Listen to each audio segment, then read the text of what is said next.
A Máscara da Morte Escarlate, de Edgar Allan Poe. Havia muito tempo que a morte escarlate devastava todo o país. Jamais uma peste fora tão letal e tão terrível. O sangue era sua encarnação e o seu sinete, o vermelho e o horror do sangue. Começava com dores agudas, com um desvanecimento súbito, e logo os poros se punham a sangrar abundantemente. Sobrevia então a decomposição. Manchas escarlates no corpo, e notadamente no rosto da vítima, segregavam-na da humanidade e a afastavam de todo socorro e de toda compaixão.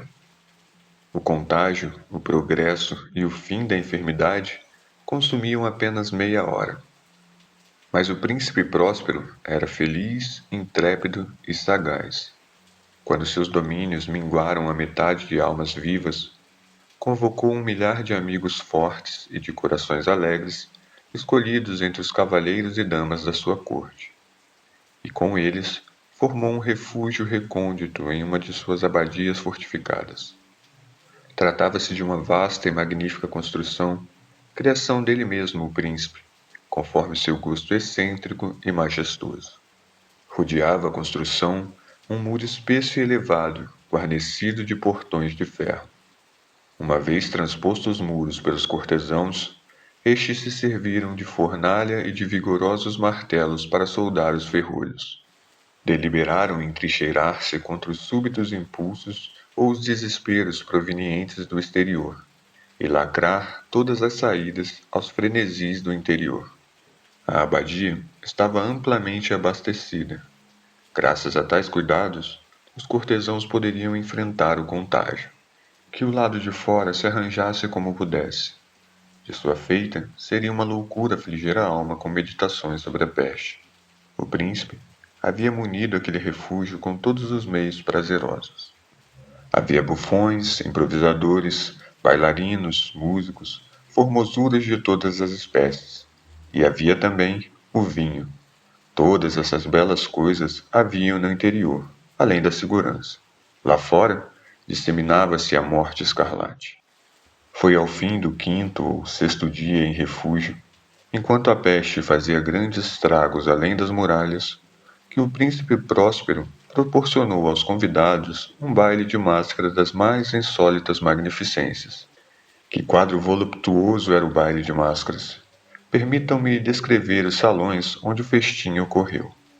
Havia uma série de 7 salões imperiais. Em muitos palácios, esta série de salões forma amplas perspectivas em linha reta, quando as portas se descerram de par em par, de tal forma que a vista penetra até o fundo, sem qualquer obstáculo. Aqui, o caso era muito diferente, como se era de esperar da parte daquele duque e de sua inclinação pelo bizarro. Estavam as salas dispostas de forma tão irregular que a vista não poderia compreender senão um salão de cada vez. Ao término de um espaço de 20 ou 30 jardas, via-se uma brusca curva, e a cada esquina o ambiente assumia um aspecto diferente. À direita e à esquerda, e ao meio de cada parede, uma alta e estreita janela gótica abria-se para um corredor fechado, que seguia a sinuosidade dos cômodos. Cada janela era guarnecida de vitrais cujas cores harmonizavam-se com a tonalidade dominante da decoração do salão para o qual se abria. O que ocupava a extremidade oeste, por exemplo, era decorado de azul, e os vitrais eram de um azul vívido. O segundo dos salões era decorado e guarnecido de cor púrpura, e os vitrais eram igualmente purpúreos. O terceiro era completamente verde, e verdes também eram suas janelas.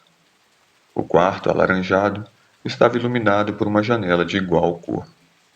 O quinto era branco e o sexto violeta.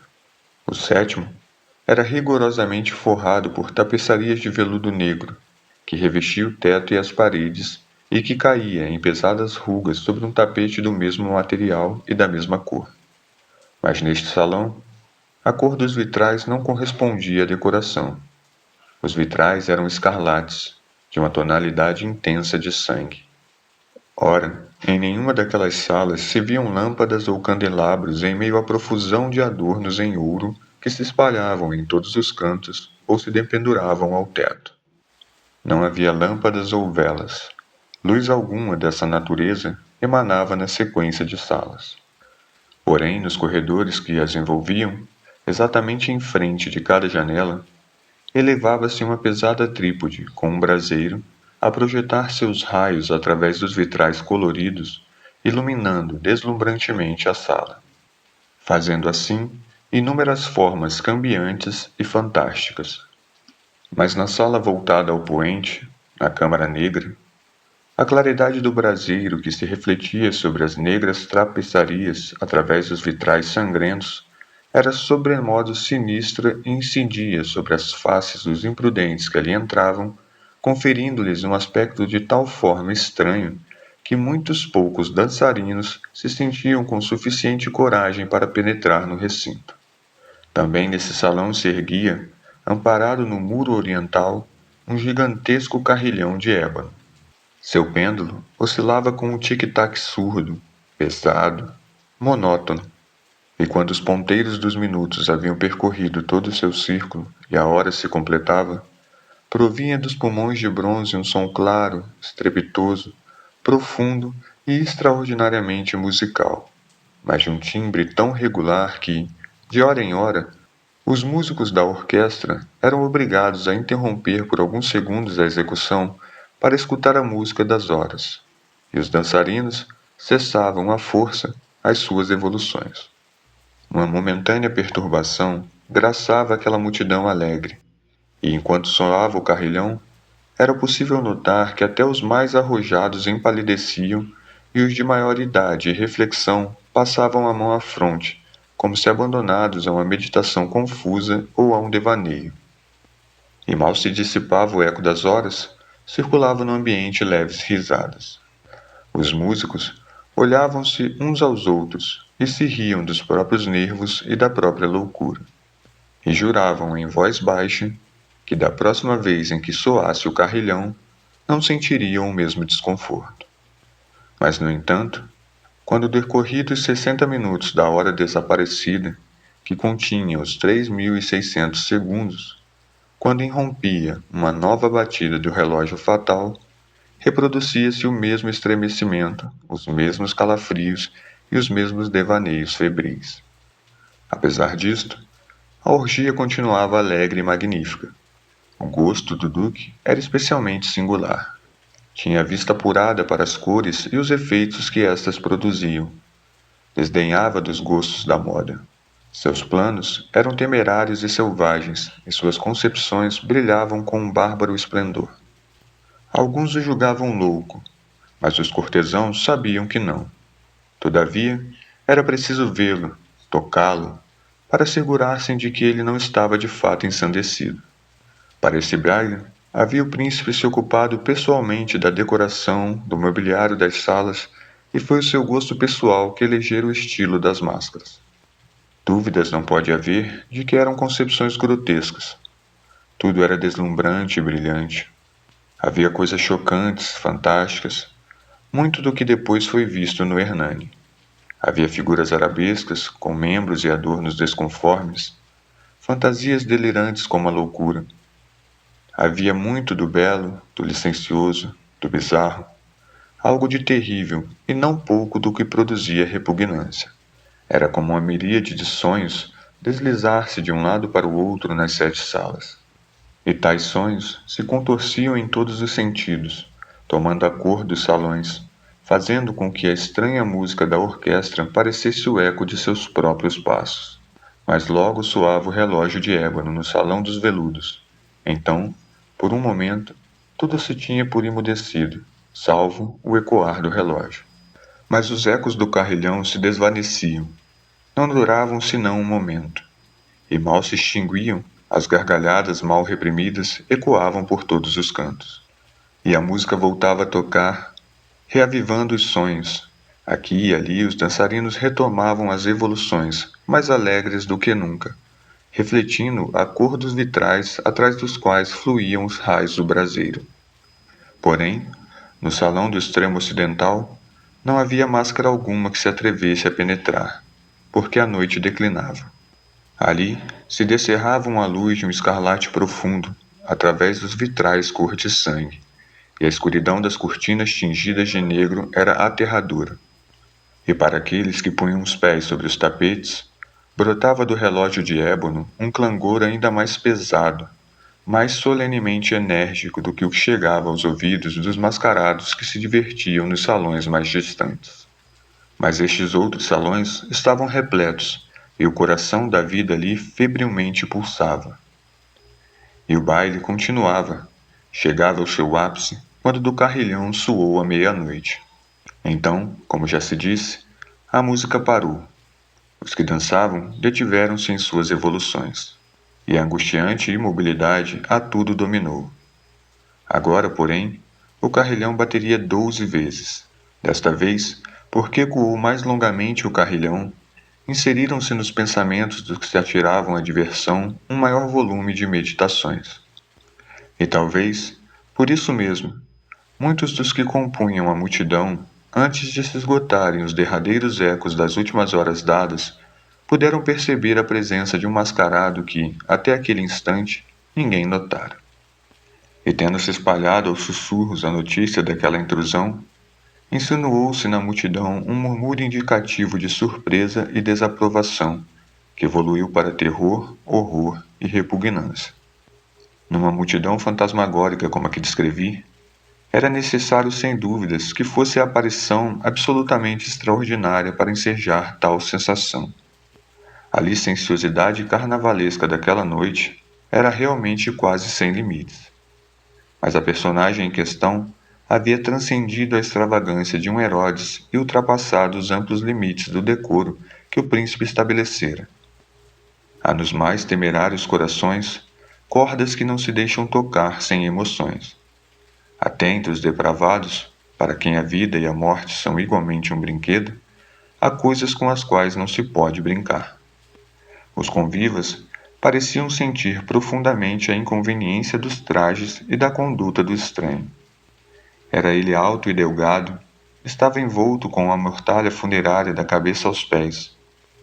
A máscara que lhe ocultava as faces reproduzia fielmente o semblante de um rígido cadáver que um exame apurado teria dificuldades em perceber o engano. Ora, aquela frenética multidão bem poderia tolerar e mesmo aprovar aquela desagradável figura, acaso o mascarado não tivesse adotado a representação da morte escarlate. Suas roupas estavam enodoadas de sangue, e sua ampla testa, assim como as suas feições, salpicadas do horror escarlate. Quando os olhos do príncipe Próspero focaram a espectral figura, que com solenes e enfáticos movimentos feitos para melhor representar o seu papel, evoluía aqui e ali entre os dançarinos, caiu numa violenta comoção e estremecimento, tomado pelo terror e pela repugnância. E segundos depois, sua fonte turvou-se de ira. Quem se atreve? Perguntou com rouca voz aos cortesões que o rodeavam. Quem ousa a nos insultar com esta ironia blasfema? Segurem-no e o desmascarem-no, para que saibamos a quem iremos enforcar nos altos das ameias ao amanhecer. Encontrava-se o príncipe Próspero a pronunciar estas palavras no salão oriental, ou câmara azul, e a voz ressoou potente e clara pelos 7 salões, pois o príncipe era um homem impetuoso e forte, e a música havia cessado a um gesto de mão. Esses fatos ocorriam no salão oriental, sendo o príncipe ladeado por um grupo de pálidos cortesãos. No início, enquanto falava o príncipe, o grupo se movimentou levemente na direção do intruso que esteve por um momento quase ao alcance de suas mãos, mas que agora, com passos firmes e majestosos, se acercava cada vez mais do príncipe. Mas em razão do indefinível terror que a audácia do mascarado havia inspirado em todos aqueles que ali se reuniam, ninguém estendeu a mão para agarrá-lo, mesmo quando, sem qualquer obstáculo, passou a 2 passos da pessoa do príncipe. E tanto que a mesma assembleia, como que obediente a um só movimento, recuou do centro do salão às paredes. O mascarado seguiu sem interrupção seu caminho, com os mesmos passos solenes e bem medidos, com os quais, desde o início, se distinguiram, passando da sala azul à púrpura, da sala verde à alaranjada, e desta à branca, e da branca à violeta, sem que houvesse quem o detivesse. Então o príncipe Próspero, tomado de ira e de vergonha pela covardia momentânea, precipitou-se através das 6 salas sem que ninguém o seguisse, porque um temor mortal se apoderara de todos os convivas. Brandiu um punhal e se aproximou a uma distância de 3 ou 4 passos do fantasma que se retirava, quando este último, ao aproximar-se da sala de veludo, voltou-se bruscamente, afrontando aquele que o perseguia. Ecoou um grito agudo, e o punhal caiu, como um relâmpago, sobre o tapete fúnebre onde o príncipe Próspero tombou morto instantaneamente. Então, invocando a frenética coragem do desespero, a multidão de mascarados precipitou-se à sala negra, e agarrando-se ao desconhecido que se mantinha imóvel e ereto como uma grande estátua à sombra do carrilhão, viu-se presa de um terror inominável ao perceber que não havia forma tangível alguma sob a mortalha e sob a máscara cadavérica. Todos reconheceram então que ali estava presente a Morte Escarlate. Ela se insinuara como um ladrão noturno, e todos os convivas tombaram, um a um, nos salões das orgias, manchados de sangue, morrendo na mesma postura desesperada em que desabaram. E a vida do relógio de ébano se extinguiu como a do último daqueles seres silenciosos. E murcharam as chamas dos braseiros, e as trevas, e a ruína, e a morte escarlate deitaram sobre tudo o seu ilimitado domínio. Fim.